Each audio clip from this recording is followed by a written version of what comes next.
Hi everyone and welcome to my morning report on Monday the 24th of August with me, Richard Perry, market analyst at Handset Markets.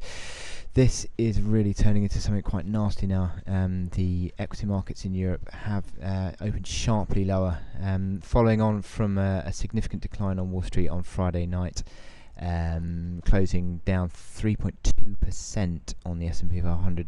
And then Asian markets over the early Monday morning session just had a complete wipeout.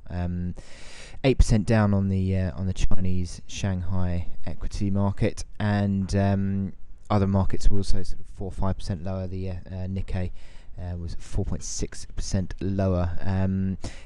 The measures that the People's Bank of China brought in to enable pension funds to start buying equities doesn't seem to have done the job to stabilise the markets, and certainly there's sort of becoming a need for potentially some sort of some sort of shock and awe tactics that need to be employed to, I think, gain some sort of stability now. But certainly the equity markets are sharply under pressure, falling commodity prices across the board. Certainly weighing on sentiment, and obviously there's concerns over China as well. Now that is having a significant impact on sentiment generally.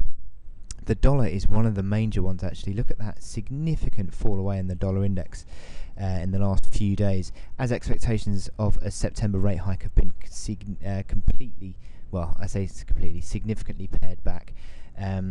Just the move on euro dollar alone is just incredible, breaking out to multi-month highs. I'll talk about that in my chart analysis in a bit, but certainly the impact that we're seeing across these markets is incredibly bad.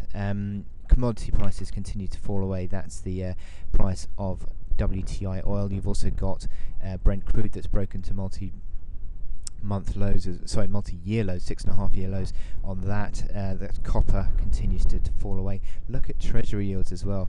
Treasury yields below 2% today. That has not been seen since April.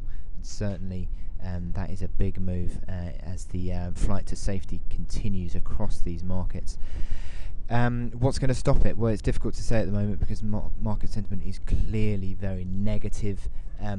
Would you catch a falling knife? It's not the best idea in the world, hence the term falling knife.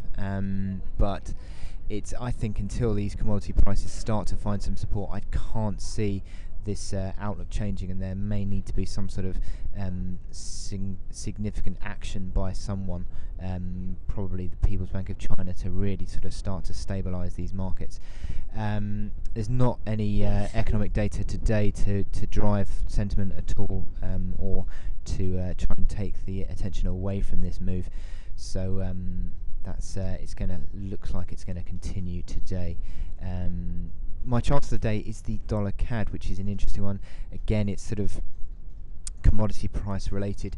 It's a bit of a tug of war going on at the moment in these forex markets. Tug of war between sort of commodity prices, which are falling away, impacting on the likes of the CAD, the CAD, the Aussie, and the Kiwi.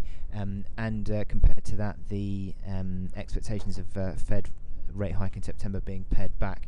Now it seems as though that the commodity price weakness is the driving factor at the moment, because the dollar is actually strengthening against the CAD. It's broken out above that key resistance at 32.13. If we get a close above that today, that would certainly confirm that breakout. But look at these momentum indicators. So they're unwound to a certain extent and now beginning to pull higher again. So there is upside potential in this move. Now,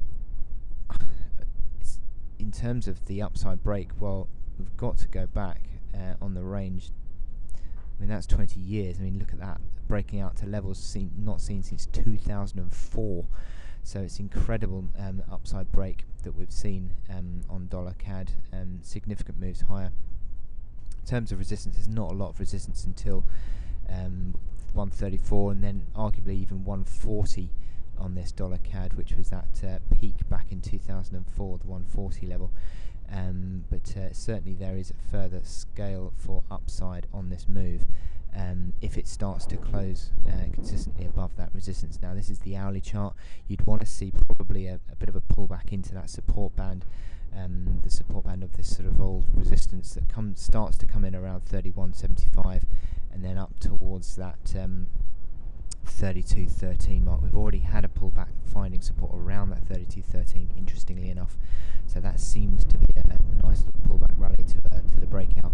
So that is looks like it's going to be an opportunity to buy around that level, but it certainly seems at the moment that the CAD is weakening and the dollar is remaining strong against that commodity backed currency. So I wish you good luck in your trading today on the dollar CAD, and I will speak to you later. Thank you.